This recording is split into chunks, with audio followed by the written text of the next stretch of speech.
여러분 이것은 그림인데요. 어디를 그린 것 같습니까?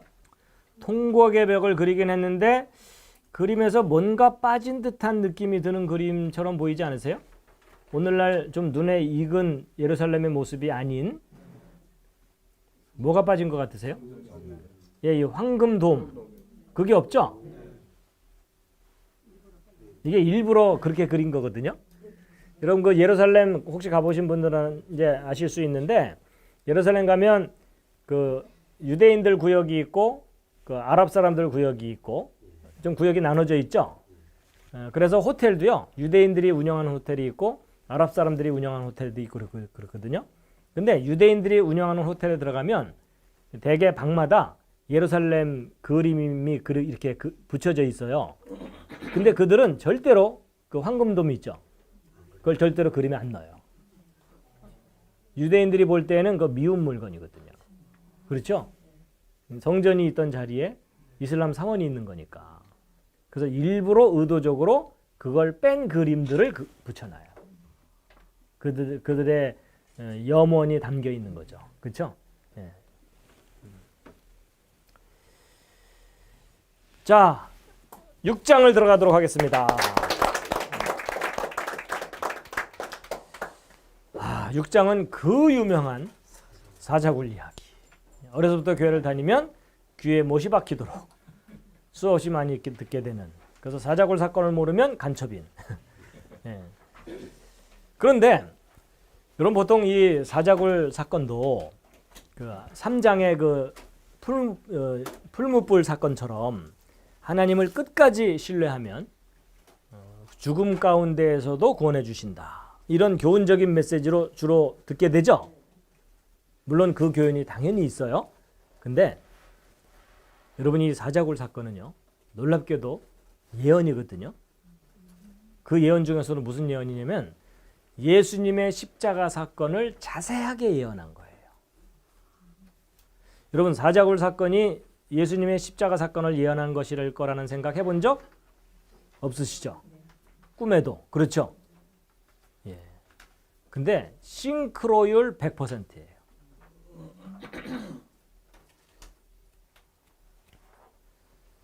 자, 여러분 여기 예슈아 하마슈악이라고 써놨는데요.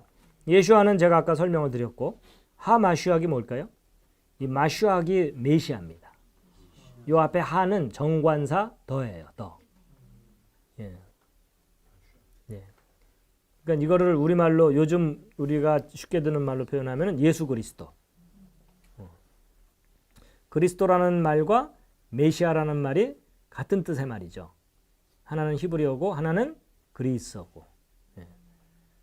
근데 메시아가 원래 뜻은 뭐죠? 기름을 붓다. 기름을 붓는 이유는 뭐죠? 예, 지도자를 삼으려고. 그렇죠? 예, 왕을 세울 때, 통치자를 세울 때 기름을 붓죠. 그래서 결국 예수 그리스도라는 말은 예수가 나의 왕이다. 이런 뜻이죠. 예, 예수가 왕이시다. 이런 뜻입니다. 자, 어떻게 사자굴 사건이 십자가 사건과 일치하느냐. 이제 이걸 설명을 드릴 텐데요. 놀랍게도 하나님께서요. 은근하게 그 내용을 숨겨 놓으셨어요. 그래서 묵상을 해야만 그것을 알 수가 있는데 자 6장의 1절입니다. 1절만 함께 읽겠습니다. 시작.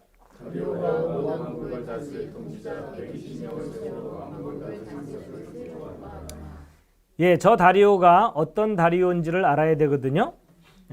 이 다리오가 바로 메데인 다리오입니다. 메데인 다리오.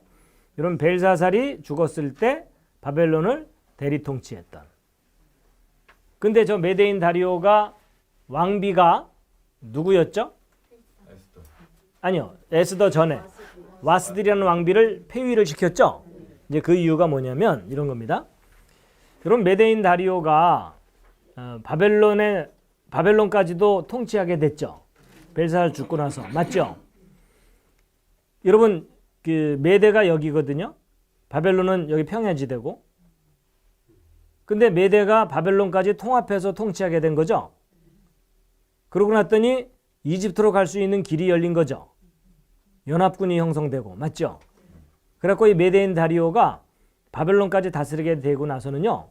이집트 쪽으로 길이 열리니까 이 연합군을 이끌고 이집트하고 에티오피아까지 정복을 해버려요. 그러니까 여기를 정복하고 났더니 나일강을 따라서 그 풍성한 식량들, 조공들 엄청나게 돈이 벌렸겠죠.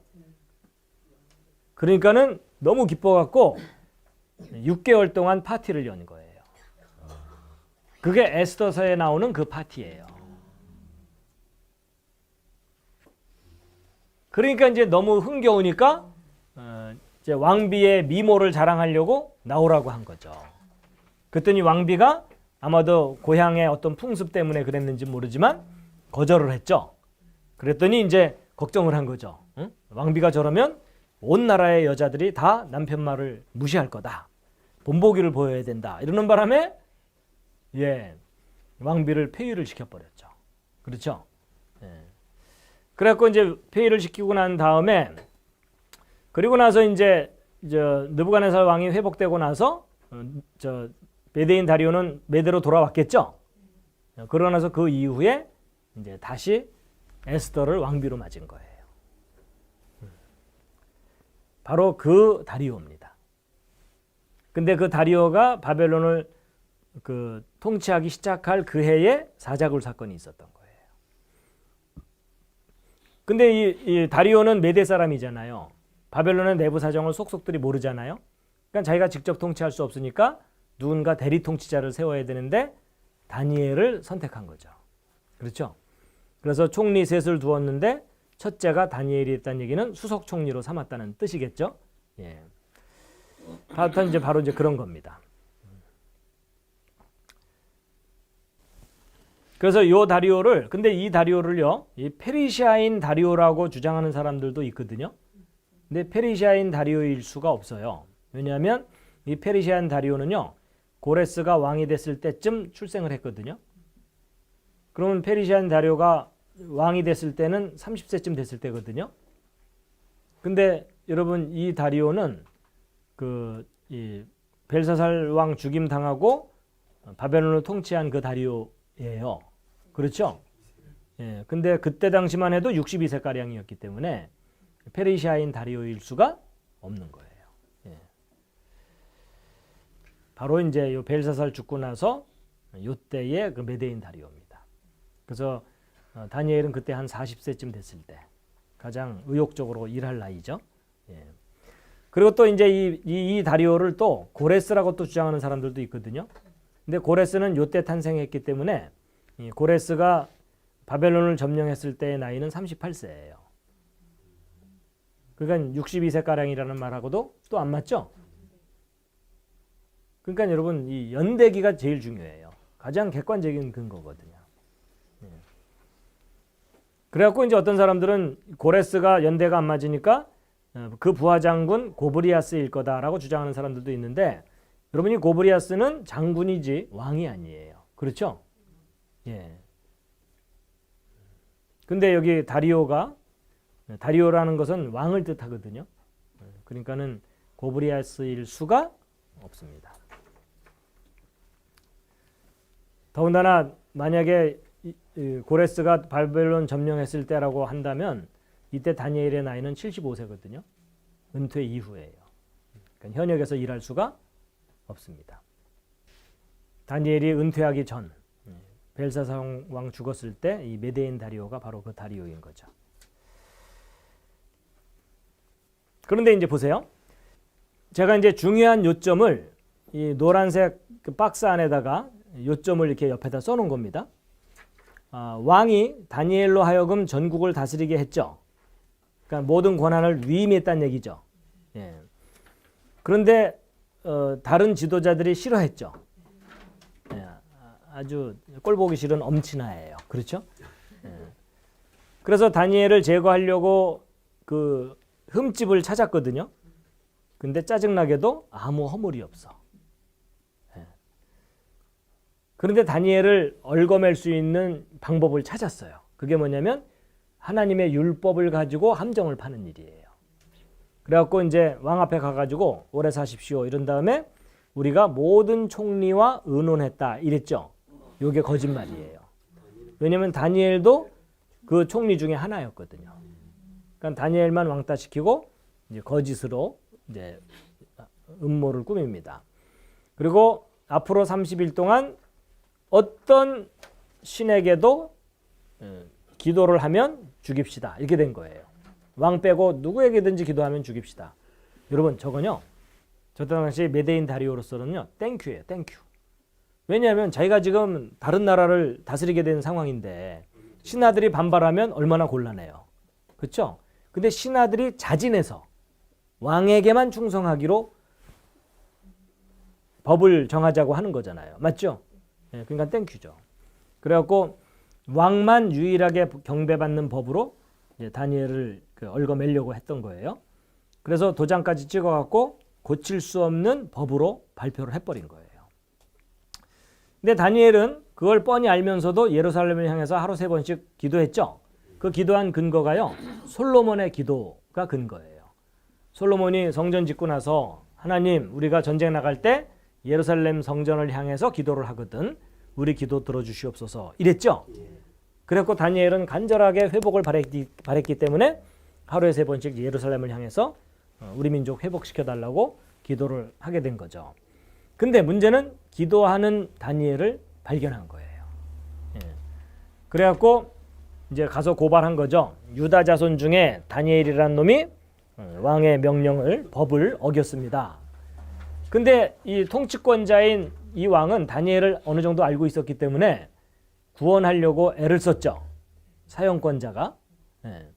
근데 무리들이 거듭 사형을 요구했죠. 그래서 실제로 다니엘을 사자굴에 던져 넣었죠. 여러분 이게 다니엘이라는 뜻은 아니에요. 정말 근데 이런 정도의 상황이었던 거예요. 그렇죠? 예. 그래서 왕에게 끌려가서 통치자에게 끌려가서 결국 사형을 당했죠. 예, 사형을 당했는데 그러면서 하나님이 너를 구원하실 거다 이래요. 예. 그리고 이제 바위로 입구를 막고 왕과 귀족들의 도장으로 인봉을 합니다. 그리고 새벽에 동굴에 찾아간 사람이 있었어요. 그렇죠? 예, 그리고 살아있다는 걸 확인했어요. 그리고 천사를 보내서 돕게 했어요. 그리고 무죄함이 증명됐다는데 여러분 무죄가 증명됐다는 얘기는 뭐냐면 죄가 있으면 죽어야 되죠. 근데 죽음에 던져 넣었는데 죽지 않았죠. 그렇다는 얘기는 죄가 없다는 뜻이에요. 그렇죠? 예. 그리고 고소한 사람들은 오히려 징계를 받고 그리고 왕이 평강을 선포하죠. 그리고 다니엘의 하나님을 경외하도록 하죠. 자, 그리고 이제 쭉 이렇게 이어지는데 여러분 이 다니엘의 사자굴 사건을 반복해서 생각하다 보니까 다니엘이 겪었던 이 상황을 똑같이 겪은 또 다른 인물이 이스라엘 역사 속에 있는 거예요. 그게 예수님인 거예요. 그래가지고 여러분 다니엘 사자굴과 예수님의 십자가 사건이 어떻게 닮았는지 하나하나 이제 매치를 지켜볼게요. 일단 이름이 닮았어요. 여러분 다니엘이라는 이름과 예수님하고 결부시켜 본 적 별로 없죠. 근데 여러분 다니엘이라는 말이 무슨 뜻이라고요? 하나님이 심판하신다 이런 뜻이죠. 여러분 예수님이 이 땅에 오신 목적이 뭐예요? 심판하러 오신 거예요. 예수님은 아까 말씀드린 대로 하늘로부터 기준을 갖고 내려오셨어요. 맞죠? 내가 곧 길이요 진리요 생명이니 나로 말미암지 않고는 아버지께로 올 자가 없느니라. 내가 기준이다. 그 얘기죠? 여러분 다니엘이라는 이름이 바로 그 뜻을 담고 있는 거예요. 하나님의 심판. 그렇죠? 네. 그래서 예수님은 심판자로서 기준을 갖고 오신 분이에요. 그리고 예수님은 하늘과 땅의 모든 권세를 내게 주셨으니 이러셨죠. 성부 하나님으로부터 모든 통치권을 위임받은 사람이에요. 맞죠? 근데 그때 당시 유대 지도자들이 예수님을 싫어했어요? 좋아했어요? 싫어하고 제거하려고 했어요. 맞죠? 그래서 예수님을 제거하려고 아무리 신문을 해도 빌라도가 허점을 찾았어요? 못 찾았어요? 야, 내가 아무리 조사를 해봐도 이 사람 죄 없다. 이랬죠? 죄와 허물이 없는 거예요. 그랬더니 지도자들이 모함을 했어요. 어떤 모함을 했죠? 로마 제국의 반기를 든 사람이다. 그렇죠? 새로운 나라를 세우고 팬들 끌고 다니고 뭐 이런 거 있잖아요. 그렇죠? 예. 그리고 바로 신성모독이 뭐예요? 하나님만이 경배를 받아야 되는데, 그렇죠? 나도 하나님이다 이러면서 경배를 받으려고 했던 거죠. 예. 그래서 유일하게 경배받는 그 법을 어긴 거예요. 근데 그 법은 영원한 법이었어요. 맞죠? 예. 그리고 예수님도 기도하다가 발각되죠. 잡혀가죠. 그리고 통치자에게 끌려갔죠. 그때 당시에 실질적인 통치자는 총독이었죠. 여러분, 왜 유대 지도자들이 예수님을 총독 빌라도에게 끌고 갔죠? 자기들끼리도 어떻게 처리할 수가 있었을 텐데. 맞아요. 사용권이에요. 그럼 로마가 자치권을 인정해 줬어요. 그 대신에 너희들끼리는 절대로 죽이지 못한다. 총독만이 사용권이 있다. 이런 거예요. 근데 유대 지도자들이 예수를 죽이고 싶지만 자기들은 사용권이 없거든요. 그러니까는 사용권을 가진 총독에게 끌고 가서 제발 이 사람 좀 죽여달라고 요청을 한 거죠. 그렇죠? 예.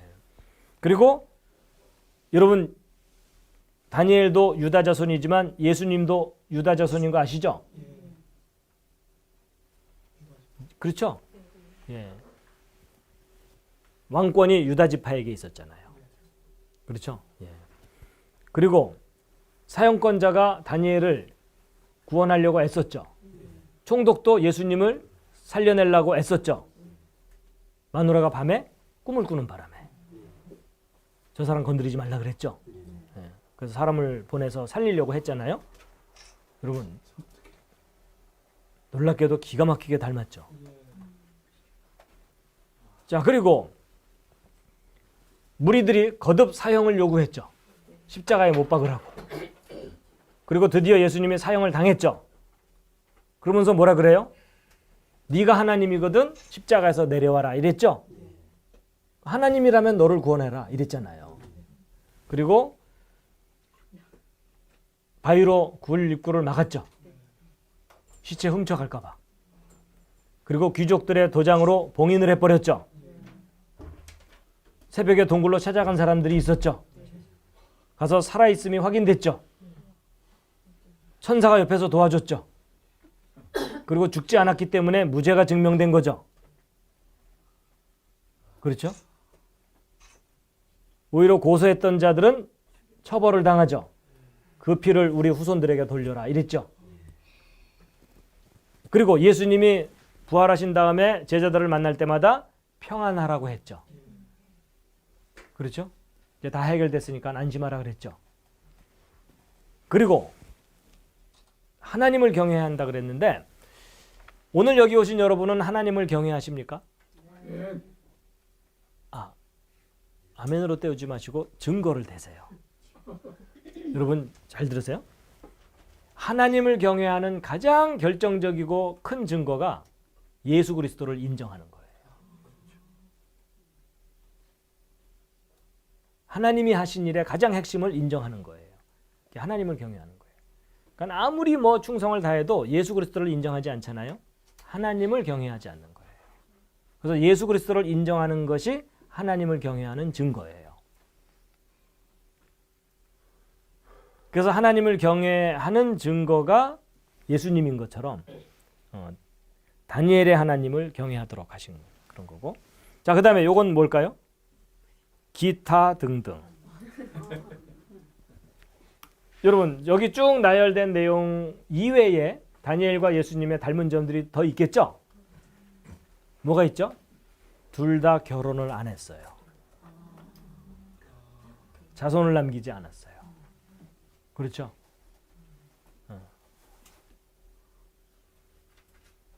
그리고 왜 사자굴로 표현됐을까요? 여러분 예수님이 사자왕이거든요. 그렇죠? 예수님이 사자왕이에요. 사자왕. 왕들 중에 왕. 여러분 사자는 동물의 왕이잖아요. 그 왕들을 다스리는 왕, 진짜 왕, 사자왕. 여러분, 다니엘 사자굴 이야기가 예수님의 십자가 사건과 이렇게 닮을 줄 모르셨죠?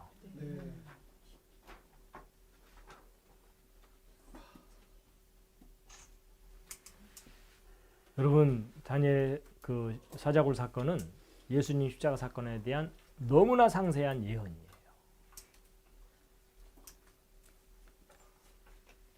여러분, 이 내용이 어떤 의미가 있냐면 이스라엘 사람들에게 의미가 있어요. 왜냐하면 이스라엘 사람들은 신약을 인정해요, 안 해요? 안 해요. 그러니까 신약 아무리 들이대봤자 소용이 없어요. 이스라엘 사람들에게 예수를 소개하려면 구약을 갖고 얘기해 줘야 되거든요. 근데 구약 다니엘 사자굴 사건 속에 예수님 역사 속에 그 예수님의 이야기가 고스란히 들어 있어요. 그렇죠?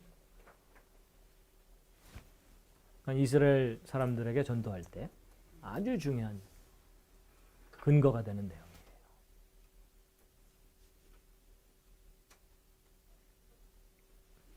당신들이 2000년 전에 죽인 그 예수 이야기가 사자굴 사건 속에 들어있다.